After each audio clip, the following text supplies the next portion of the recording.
Tea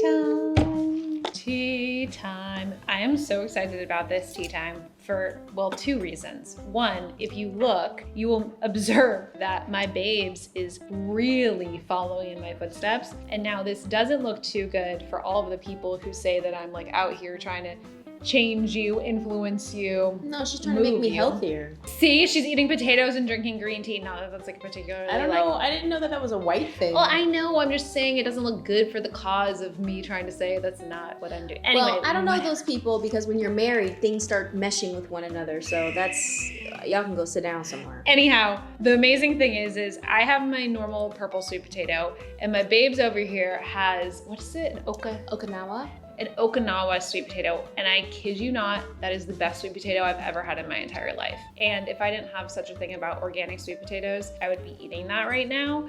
But it is the purple sweet potato on 10. It's the original sweet potato. This is the sweet potato that the amazing Japanese elder community eats that live to be about 172. It's amazing. And I mean, these ones are good too. These are the stoves that you can find all over the place. You want to cut it just as if you're about to have it, babe? So no, you do the honors. Cut it? I pierced it, baked it, I did the whole situation. I'm going to cut it so they can see. Oh my God, it's a good one, babes. I'm going to pierce it.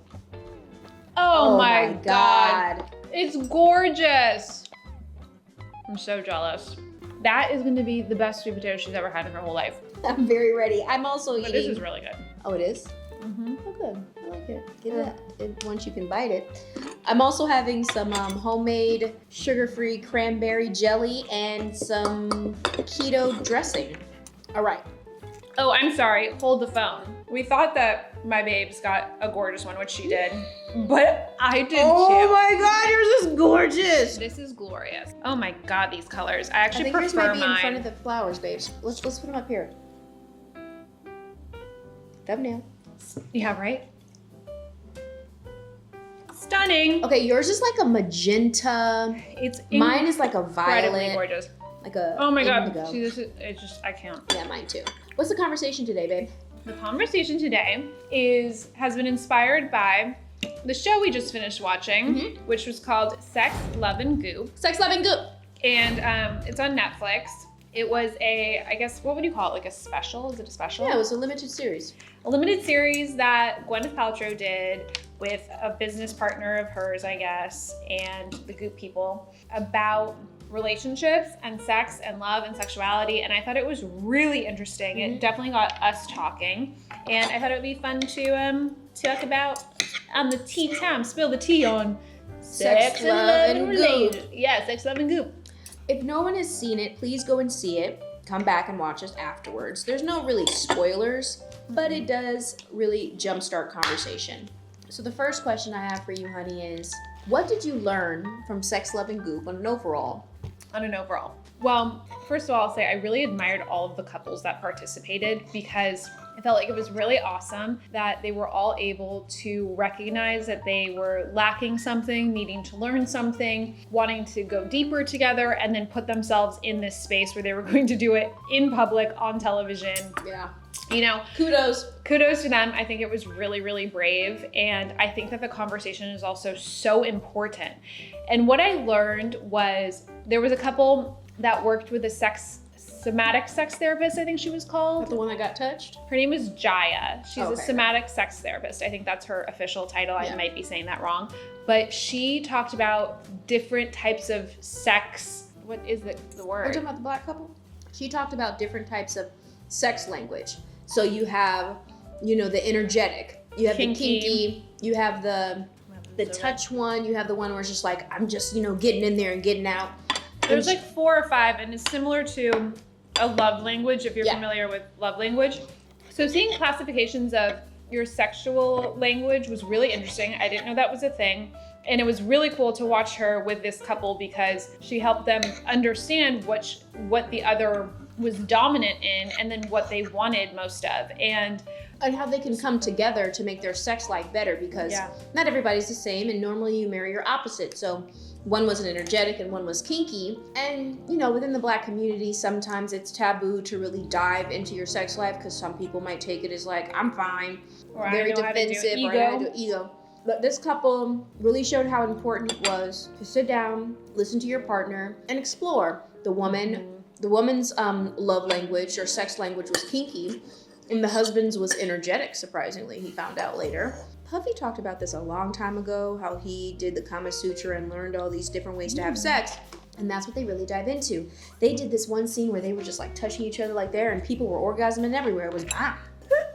It was really cool. And I think that, you know, people, women in particular, and this was part of the conversation that we're having, are very used to not feeling comfortable advocating for themselves in sex. Not all women, but a lot of women feel like they have a hard time communicating what it is that they want. Or they may not know exactly how to give direction, but they understand that what is happening doesn't feel good. And a lot of men within this conversation of the show were not understanding what it was that their woman wanted. And for them, it was like, I can just and be done. And women might want more of a build-up or more of a seducing period or more intimacy. It's really, really, really interesting. And I love that they showcase all different types of couples. They had 2 lesbian couples. They had an older couple. Everyone was dealing with different issues too. Like that couple, it was kind of like a mother-son energy had happened between them. They were busy with life. They had forgotten how to be playful together, how to have intimacy, how to be sexual. He was not dominating her in the ways that she kind of needed energetically to feel. However, she was demasculating him in a lot of situations, which put him into his boy corner, and he couldn't dominate even though he wanted to. Totally. And it's funny when you watch people and you know you're watching in a safe space, you're like, oh, I see exactly what she does that makes him go that way, and I see exactly what he does that makes her do that, when you're watching it from afar. But it's different when you're dealing with it in your own space. You really do have to play the observer of yourself. Something that I thought was also very interesting about that couple in particular is they shared that they were very close to divorce. And she had actually come to a place where she was like, I'm done. They'd come to a new space of understanding and say they were going to work through it. And one of the things the woman shared was she had a moment where she was kind of like, I'm afraid that I was just going to find myself in the same place I am right now in 10 years time. And everyone in the group was like, yeah, you would have. And to me, it was really interesting about how our brains work sometimes in relationship, and we will trick ourselves and think, oh, shit is hard now, or I don't feel the way that I felt in the first year of this marriage or dating.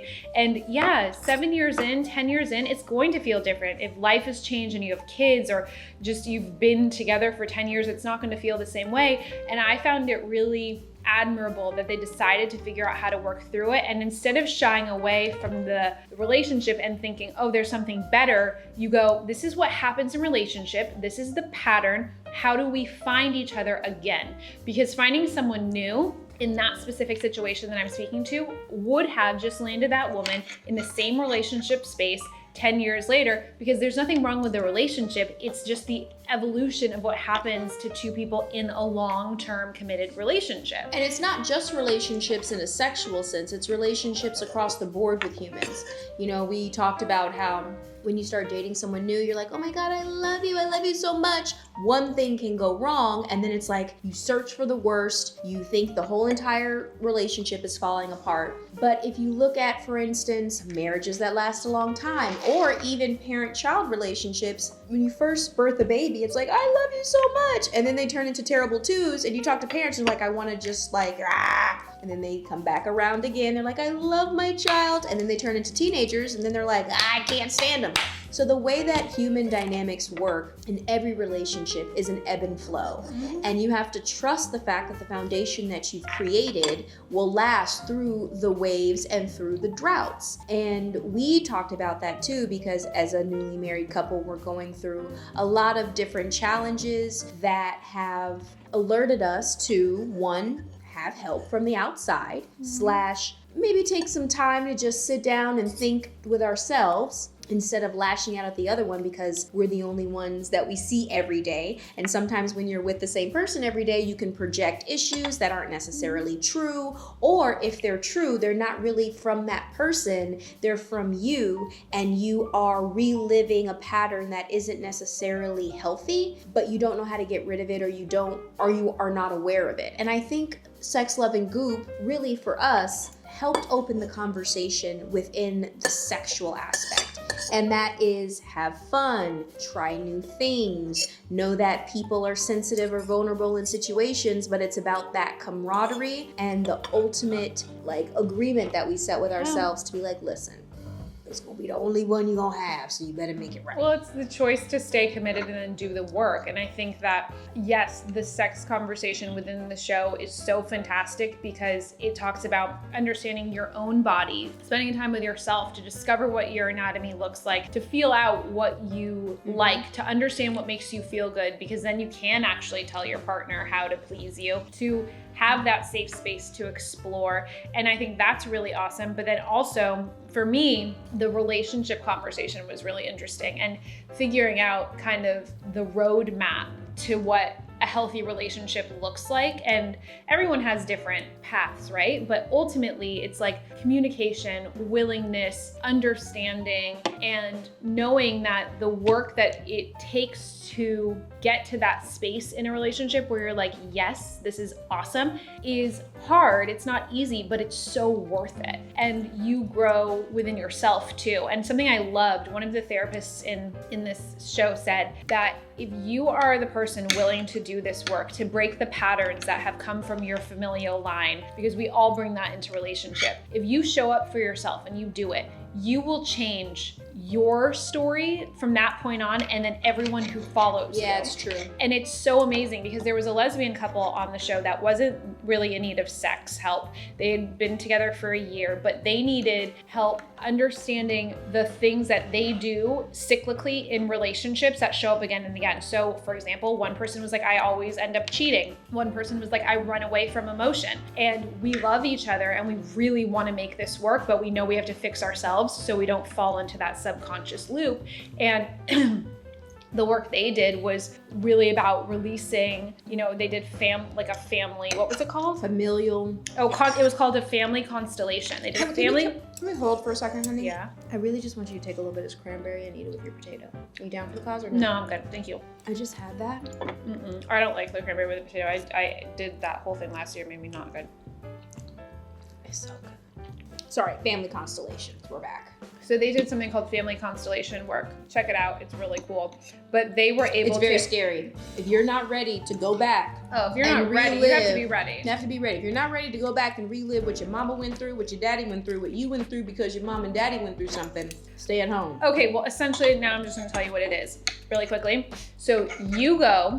and there are a group of strangers who are participating. You are all kind of in this holding space for each other, and you have a leader, a therapist, who's guiding this experience, and you'll tell the therapist what your intention is. So for example, I would say, I want to heal this wound that I've seen in my mother about self-worth. And then the therapist would say to me, Miranda, go pick somebody to be your mother. And without the people knowing who are there, the strangers knowing, I would go up and bring someone forward. And then whatever feelings come into that person, they share. So this stranger would be like, I feel scared, I feel fantastic, I feel angry. And they will work out a scene, essentially.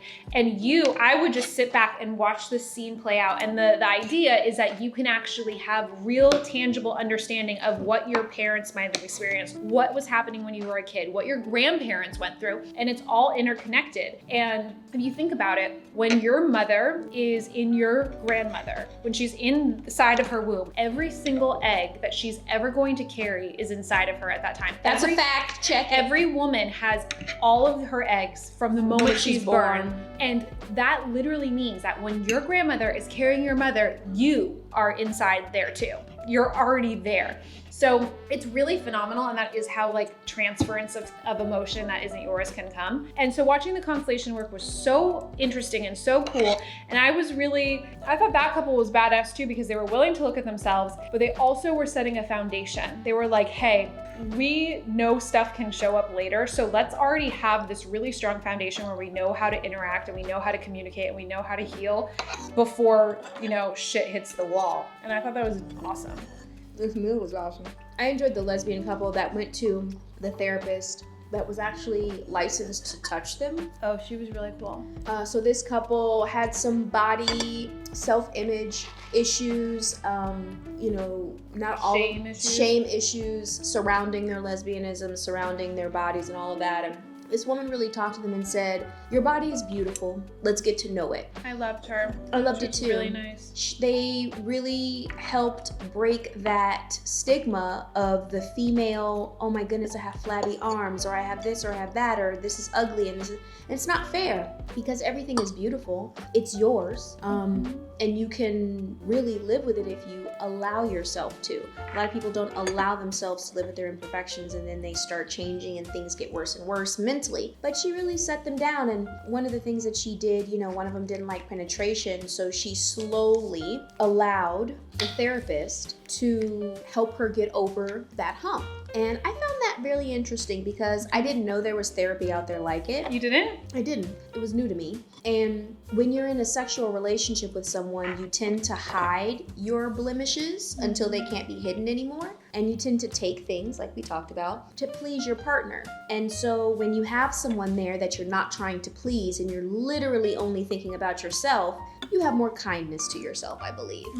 And the couple actually stayed next to each other and watched the whole thing go down. And what I appreciated was they were like, oh, I'm paying attention. And you knew that when they got home and they started to implement the things that they've learned. And that's another thing that happened in the show, which I appreciate. Super cool. Everybody implemented what they learned at the end. Some people actually came back and told us that they did, and you know, they recapped it. But it wasn't far-fetched ideas. It wasn't something that's like, you have to pay this amount of money in order to reach this part of your sexual relationship. These were things that each couple learned, that we learned as well at the same time, and we can implement right away. And I love that about it. I thought it was cool.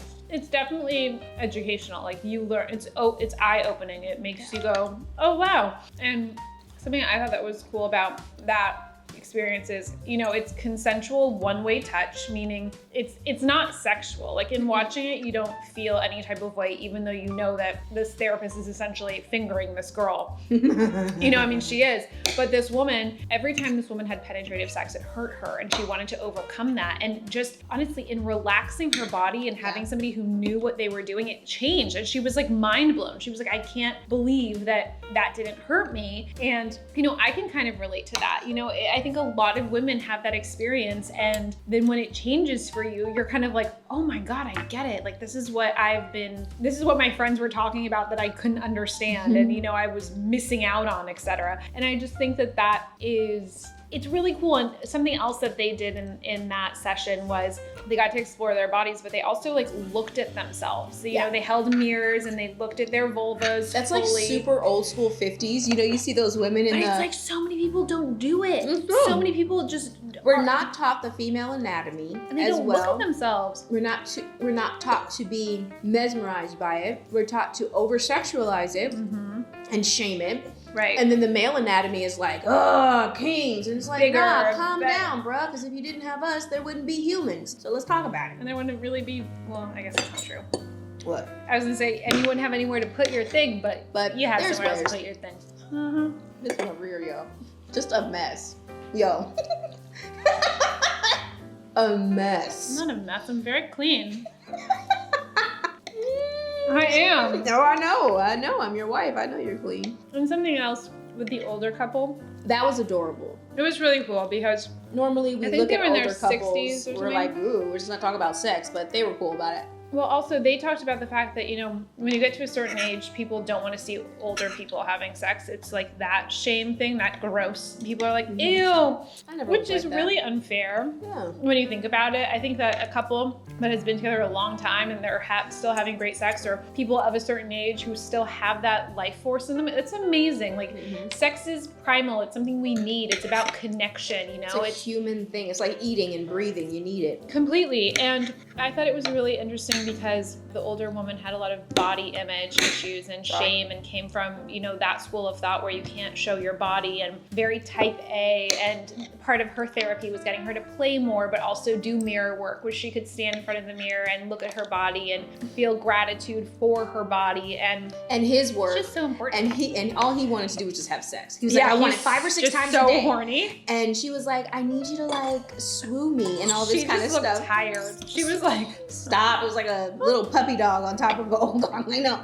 But that's the thing. It's like he had to learn how to communicate efficiently so that he gets what he wants and she gets what she wants. And also like time of day. They were talking about, you know, like he's like, I want to wake up and have sex and I want to have sex at lunchtime and dinner too. And she's like, I want to have sex in the evening. Like I want candles. I want to feel some type of way. And he's like, oh, well, you know. And the other couple, the black couple, was that way too. The husband was like, she can walk around the house and just that turns me on. She's like, I'm doing the dishes and he comes up behind me and starts, and I'm like, I'm doing the dishes. What are you doing? Like I have stuff to do. Yeah. But I guess it's kind of whatever. Like it's to each their own because it sounds awesome to me to have a partner who just like is so into you that you walk around the house and they're just like, oh, hello. Yeah, but then it's like, you know me. I'm all about it being like a special event. And so sometimes for me, if it's all the time and you're not well educated on how to make each time amazing, it gets boring. Like the same position all the time is boring. I need excitement. I need fun. I need joy. I need laughter. I need crying. I need emotions. You know, that's one of the things that I find very, very amazing by some cultures. They have sex books. You can name one the Kama Sutra.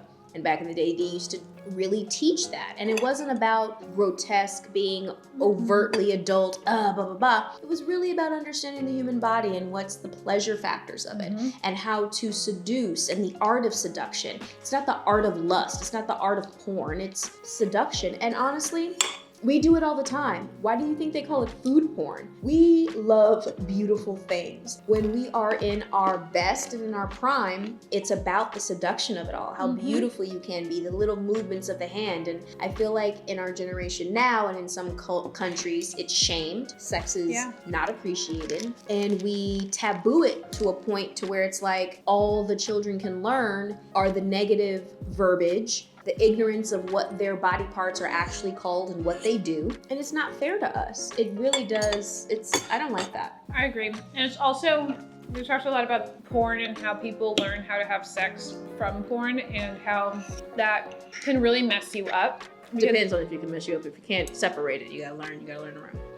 I'm just being honest.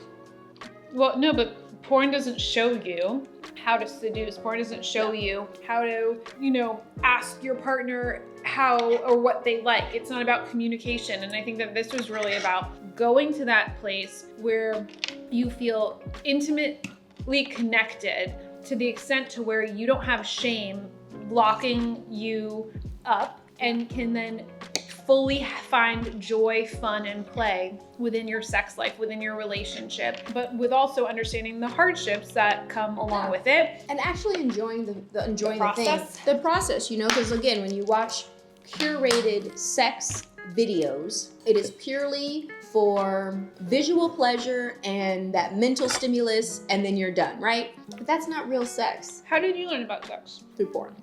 Like, did you have sex education in school? Like, was there anything before porn? I had sex education in school, but it wasn't about sex. It was like learning about the body.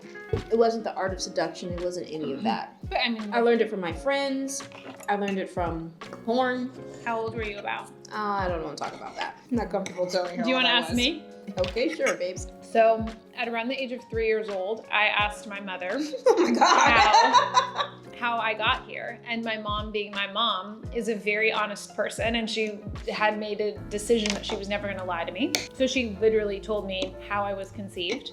But continue. Yes, how I was conceived, how babies are made. Uh-huh. And I went to preschool the next day and started telling my classmates how they were born and how they got here. And I knew all of the correct terminology. I was literally like, your dad put his penis in your mom's vagina and he did the sperm. I used to call it the sperm and egg, but I was like, at 3 years old, I was like, your parents did the sperm and egg and that's why you're here. Needless to say, I got into trouble. My mom got a phone call home. But I, from a very young age, understood what sex was, how babies were made, and I had a book. what, the body book or something? I had a book that showed like all the different types of women and The all anatomy. We had the same book. Yeah, we did. And it showed you how people have sex and things like that, but it was for kids. And I remember my mom was like, you can't read this all the time, so she kept it, and I could only bring it out when it was being taught. Mm-hmm. But I remember then I was looking at girls in that picture. Anyway, continue. I mean, but we are sexual beings. Like, Yeah. they talk about, even in the show, that, first of all, female anatomy was removed from these textbooks. All that was left was the vulva, but anything to do with the clitoris or your other areas of anatomy. Like, people think that their entire genitalia is called the vagina. It's not. The vagina is simply the whole. The vulva is the entire thing. Then you have your clitoris. People also think the clit is like this one little bead. It's actually huge. It's huge. It looks like an alien. Mm-hmm. It looks like the alien that would jump out on you, cut you in the face. But the textbooks started removing all of this information, and it had also something to do with the time of religion coming more into control. And so all of this shame got attached to anatomy and to understanding our bodies. And if you think about it, it's literally our body. Like, you have to understand what's up with your body if you want to live fully and connected. And well, that's what they were hoping. This is another topic, but that's what they're hoping. The less information that you have about yourself, the easier it is for them to control you. The less information you have about what you put in your body, the mechanics of your body, the more you'll accept what they tell you as fact, and therefore they can create the obesity epidemic. They can create all kinds of problems. Yeah, and all then the misinformation. All the misinformation, and you'll go right back to them and say, help me. Oh, here's a pill, blah, blah, blah, blah, blah, blah. So it was planned, but conspiracy theory over. Anyhow, I just think we have forgotten that even children, like, we are wired as sexual beings. We are people who search out pleasure, and we're people who search out mates, and this is part of that. And normalizing these conversations is really important to me. And then there's a way to do it with, younger people to where it's not, again, like disrespectful, because it's about learning your body. Oh yeah, I don't think this is disrespectful at all. I think that this is, I mean, not disrespectful, but like, when you watch porn, it's like, do not show kids that. But they need to understand the names of their anatomy and what it does. And pornography to me is completely different from what we're talking about. Exactly. Pornography is actually more of a problem to me than it is anything else in this scenario, because when we're talking about how people learn how to do things and you're mirroring porn, just like if you were to have somebody watch TV and then say, okay, go live in the world, you're going to have a warped sense of what living in the world is like.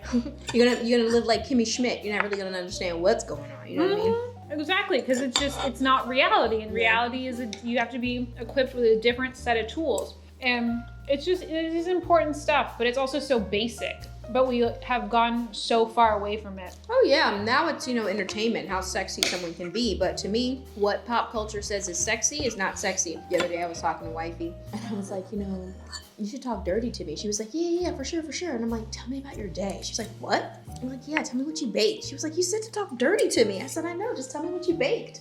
Like, when I ask her to talk dirty, I do not mean like tell me. I had this meeting, and then I was on set, and then Isaac was like, yo, what's up? I'm like, oh my God. But never say his name. But right? Like I because of the way that my brain works. Yeah. Because of the way that my brain works, talking dirty doesn't necessarily mean a sexual conversation. It's the inflection in the words. It's how you say it. It's like, yeah, today I made a meringue and I sprayed, like, you know what I mean? Like, that is like, yes, tell me more, yes. She wants me to literally be like, today I loaded the dishwasher. And then I folded a little bit of laundry. And yes, turn the camera off. And then, so you guys know what's happening in our bedroom. It's basically a chores list, and Raven is like, oh my God. Is that crazy? Welcome to our world of fun. Because we don't use sex, love, and goop.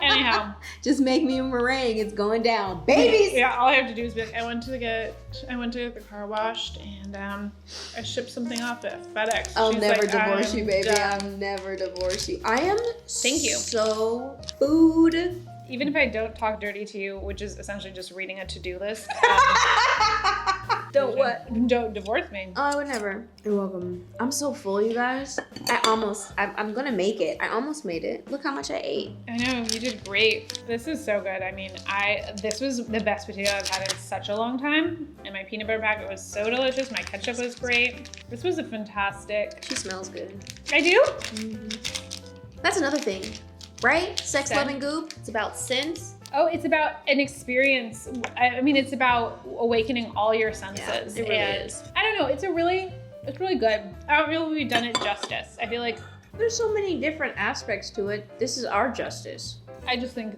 the people who are on the show speak much more eloquently, obviously, like the professionals who know what they're talking about, 100%. Obviously.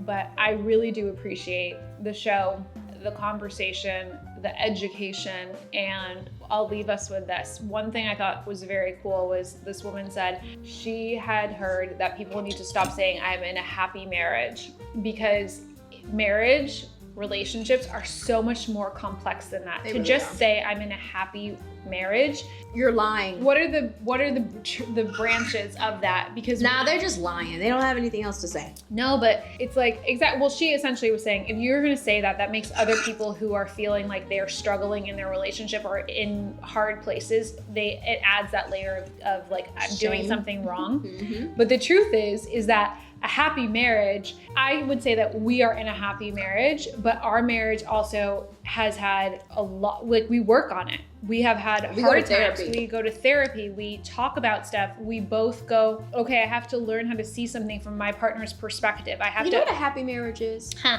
Let me tell you what a happy marriage is. A happy marriage is literally this. You respect one another. Period. You're not abusive, you're not mentally abusive, you're not physically abusive. You are respectful to one another. Now, you can have a disagreement and not talk for a couple days, but that doesn't mean you have to cuss the other person out in a disrespectful way. But to me, it's deeper than respect, because yes, you respect each other and you maintain a certain level of like decor, but you also, it's more than respect. You also have to be willing to look at yourself. You also have to be willing to do work on yourself. You also have to be willing to do work on the relationship. And I mean, there's layers to it. My version is like, that's yes to everything. But for me, it's like, I'm mad at you sometimes. But instead of spewing my anger and spewing it and eventually making you feel some kind of way, I respect you as a human enough to go, let me take care of what anger I have. Now, I'm in love with you as well. I'm happy with you. So I respect the fact that you need to feel that as well. Yeah. But there are layers to it. It's a lot of stuff. And I'm like, the reason I say we're in a happy marriage, but we're not going to put it out there, is because we have the understanding that our best interest for the other person comes first. Plain and simple. There's no ego here. If there is, we keep each other in check. But there are some relationships that are not happy because someone has fully drank in the Kool-Aid of them being in power and undermining the other person's self-worth, humanity, or whatever. And that to me is an unhappy marriage. You know what that is to me? That's proper. That's a wrap.